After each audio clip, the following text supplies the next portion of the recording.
our new series of recordings called What's Normal. These look at what we expect in physical and emotional development for children between the ages of 2 and 11. For those of you who have not come across us before, I'm Sam. I'm the Clinical Director here at Standing in the Gap. Standing in the Gap is a small charity which started in 2017. We're what's called an early intervention mental health charity. This means we work with children and families before they hit crisis and while they are having wobbles and concerns. Our vision is that every child is emotionally healthy and able to flourish. We support preschool and primary age children and help them manage the big emotions such as fear, anxiety, anger and grief. Our mission is to build emotional well-being in children by providing tools and support to children and families.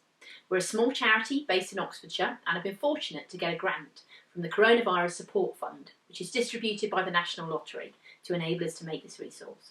However, if you found this series useful, please do make us a donation to enable us to continue to make these resources.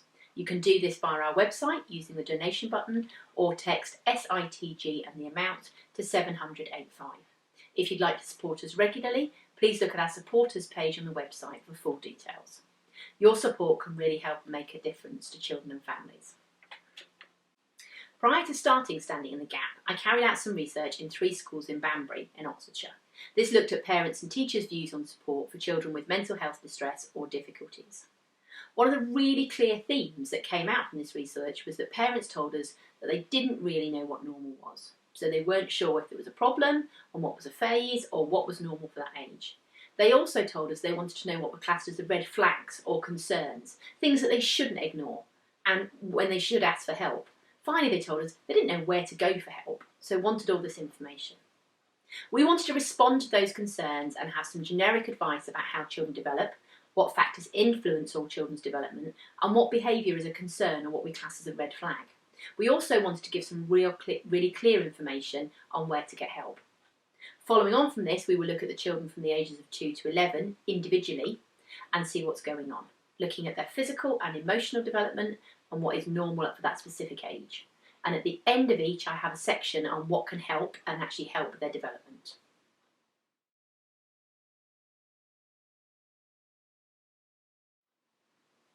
One of the things that parents often ask is, when should I ask for more help for my child? I'd recommend if you see any of the following behaviours, you have a conversation with your child's school or your GP about getting your child assessed, as they will probably need some more support. If we pick things up early, they can be supported. Behavioural changes don't necessarily mean an underlying significant issue, but they're unlikely to go away on their own. So red flags or behaviours that are cause for concern include a change in behaviour. A normal, happy child becomes withdrawn, quiet, tearful, or you see changes in sleeping habits. A regression in behaviour, so losing a skill that they've already achieved or mastered. This could be they started wetting the bed, or being wet during the day, they're not sleeping, or they're showing less self-care activities than they were before. In school-age children, some of our concerns include appearing low or disinterested, a lack of interest in normal activities or withdrawing from activities they've previously enjoyed can be a concern. Expressing negative views about themselves constantly, not just the situational reaction of, oh, I'm such an idiot, I can't do your maths homework or don't understand things, but instead you're seeing regular negative views about themselves. Any expressions of not wanting to live or carry on living should be classed as a concern. A significant change in weight, either that's a gain or a loss, are a concern. Any obsessions around what they eat, where or how they need to keep clean, bringing in repetitive routines or very fixed routines can be a concern. Any self-destructive behaviours that aren't a one-off in temper, so things like headbanging, scratching themselves, pulling their hair or harming themselves physically, can be a concern. Also, anything as parents that worries you, that you're concerned about, that you need to have a conversation with a professional.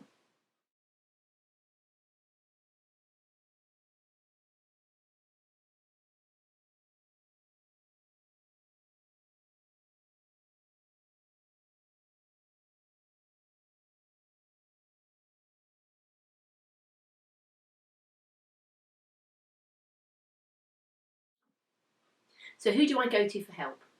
If your child is under 5, you can contact your health visitor. If they're at primary school, contact your school health nurse. Both can help support you in your child's development. Here at Standing in the Gap, we're in the process of applying for grants to be able to support more families one-to-one. So please do check out our website and see where we are at and what support we are able to offer. Please try not to Google concerns, as child mental health issues are complex and need to be properly assessed and managed. Also, on the other extreme, don't ignore it. If you're seeing some of the concerns mentioned above, please do ask for help. The earlier you get the help, the better it is for you and your child. We all want children to be able to be emotionally healthy and able to flourish. So how do children develop? Just before we go into the age-specific development, I want to look at a few key issues that impact all children. What we need to remember is children do develop at different rates to each other, so try not to compare. Not all 3-year-olds or all 8-year-olds behave the same. Factors other than development have an impact, as we'll look at in a moment. However, all children do go through development stages, and you learn the basic skills and then build on the more advanced skills. And generally these skills develop in the same order, as each skill builds on the next. So children develop primarily physically, emotionally and socially. A delay in one area can cause a delay in another area. So for example, if there's a delay in language skills, this often impacts the behaviour as the child struggles to communicate and have the big feelings that they're having. The environment a child is in has a huge impact on them. Are they getting age-appropriate stimulation with toys, books, interaction with others? Are their basic needs being met? Do they feel safe and loved? Are there any concerns about physical or emotional neglect? Or any significant conflicts within the house that's going on? As all of these have an impact on the environment the child is in and also on the development. It's a little bit like growing a plant. If you give it enough light, water and the right soil, it flourishes. If you don't, the plant's growth is stunted. Children are the same. They need a good environment to be able to flourish physically and emotionally. Birth order also affects, same as with environment, where the child fits within your family has an impact on their development. Are they the eldest and independent, wanting to be grown up? Or are they the youngest, the baby, the one who everybody helps and does things for? Often these family roles stick with us throughout life. Temperament also has an impact on how children respond and react to situations. If you've ever wondered why you can have two children that are so different, do watch our temperament video, available on the Understanding Your Child part of our website. And there's lots of tips there that can be really helpful in managing children slightly different due to their temperament traits. Another aspect is brain development. We know that by the age of 3, your child's brain is 90% of its adult size. However, there's so much to learn and so much development. We know that brain development can take between 25 to 30 years to grow a fully functioning adult brain. We know our brains grow significantly at 2 specific times. First 3 years and again during the teenage years. And during these times, the brain soaks up lots of information and makes millions of new brain connections.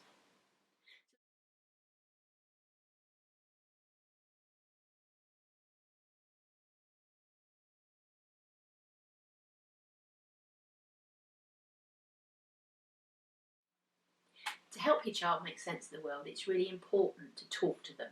Explain to them what's happening, what you're doing, and also what you want them to do. Please do see our resources on managing change in the Understanding Your Child section of the website. It's got a whole useful bit of information on explaining things and how you walk children through different stages. Secondly, let them know that they are loved and safe. Thirdly, give them a framework to help them understand and process things. Neurobiologists and cognitive psychologists tell us that between 40 and 95% of what we do is habit. So it's worth building in good routines with your child. This can include anything from cleaning their teeth, sitting at the table to eat, or reading books together before they go to bed. By building in patterns, it helps children place activities when initially they can't tell the time. Really important to say that the information in these videos is a guide. If you are concerned about your child's development, whether that's physical or emotional, it's really important you get somebody to review you in person.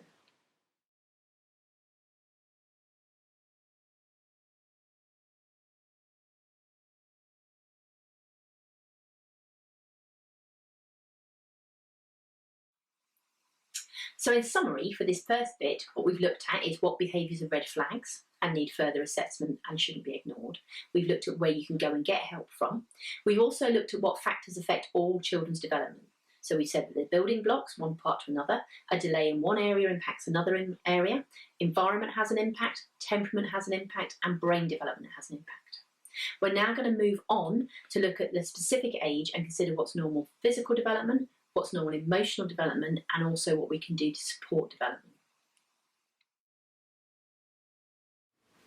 We're going to look at 8, 9 and 10-year-olds together. This is because they're coming towards the end of what we call middle childhood, and during the ages of 8 and 10 you see your child develop in more subtle ways. However, it's a really good age to really understand their temperament and what makes them tick as an individual. Do check out our digital resource on temperament and download the accompanying worksheet. This helps you understand your child, and this is really useful at this stage of their development. So when we look at physical development for this age, at 8, 9 and 10, what we notice, they have an increased physical ability as well as a really keen for more independent. And this can actually end up with them taking more risks and ending up with more injuries, falls and breaks. They show a rapid development of mental skills and are often asking lots of questions and are really interested to learn. What we do know is some children can hit puberty as young as 8, while others can be nearly 14. The NHS has a really good website page on stages of puberty and what happens. And this is worth a read. You can find it on our useful resource tab, and particularly if you're thinking your child might develop early, do have a discussion with them and prepare them emotionally and mentally for the changes in their bodies. Sleep-wise, we know that children this age need around 10 hours of sleep a night. So if they're waking at 7 AM, they need to be asleep by 9 PM at the latest. Some might need more than 10 hours, some might need a little bit less. You know your child. The acid test for enough sleep is the amount it takes so you're not tired the next day.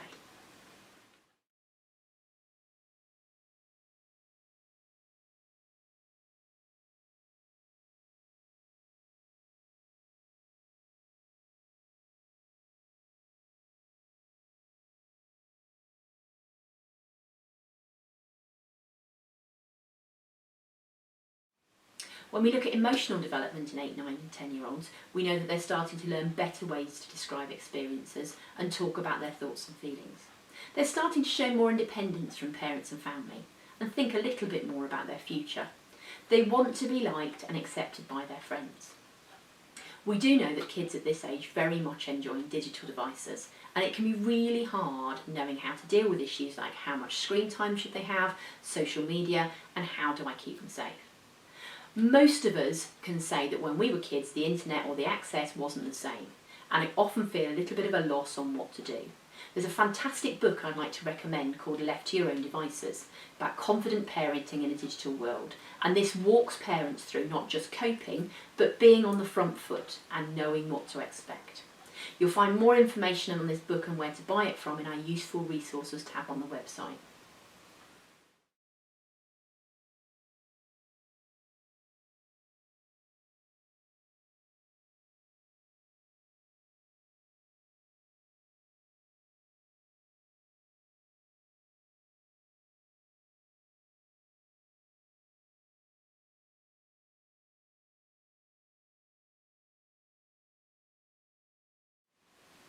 So what can help your 8, 9 and 10-year-old develop well? Show affection to them. Recognise their accomplishments and give them lots of encouragement and lots of positives. Help your child to develop a sense of responsibility.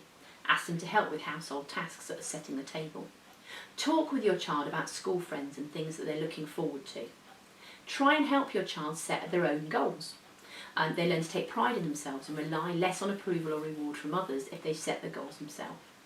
Help your child to start to learn to be patient by letting others go first or by finishing a task before they go out to play. Encourage them to think about possible consequences before acting. Try and make really clear rules and stick to them, such as how long your child can watch TV or when they have to go to bed. Be clear about what behaviour is okay and what behaviour is not okay. Do fun things together as a family, like playing games, reading or going to events together.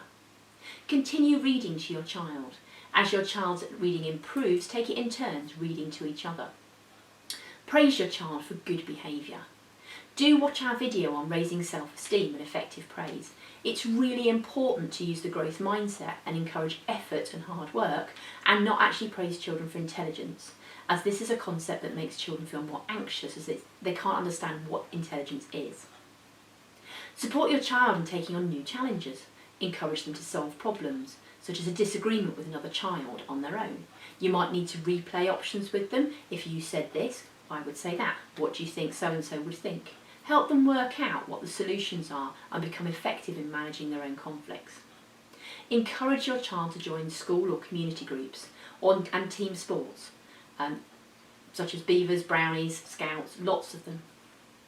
Our biggest challenge with kids at this age is to enjoy them at the age and stage that they are. They often want to be more grown up or more developed than they are. They have a huge range in independence levels, and some may need a break and others may need a push to be independent. You know your child, but please do enjoy them, and it won't be long before they're moving to secondary school and becoming very much more grown up.